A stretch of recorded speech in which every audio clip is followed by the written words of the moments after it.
Hello guys and welcome to my Living Alone series! And mag-a-assemble nga tayo ng aking office table.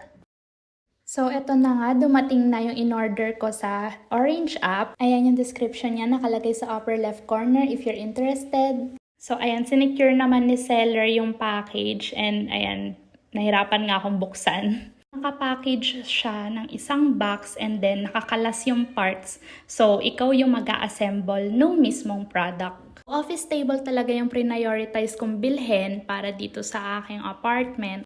Kasi mostly work from home ako. And pwede din siyang mag-serve as a dining table.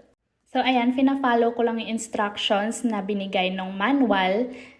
Tapos, ayan, pagsasama-samahin mo lang yung mga parts and then isi-screw mo siya. Mabuti nga at binigyan tayo ni seller ng sarili nating screwdriver. Kasi most of us naman wala tayong mga tools, 'di ba? So, ayan, hindi na natin kailangan ng martilyo or bumili ng sarili nating screwdriver para ma-assemble natin tong office table.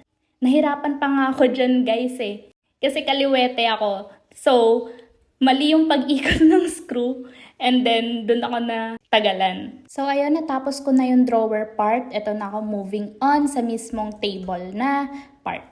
So kinakabit ko lang yung parang pillar na paglalagyan ng mga drawer. So screw lang yan.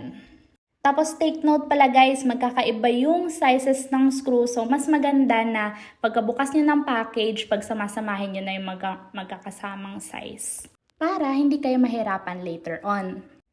So, ayan. Kinakabit ko na yung likod ng mismong drawer and then nilalagay ko lang yung parang lock para hindi kumalas yung mismong drawer pag hinila mo siya.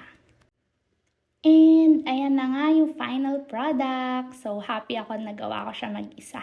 Guys, okay lang matakot bumukod. Change is never easy. Pero remember, every brave step you take is a step closer to discovering how strong and capable you truly are.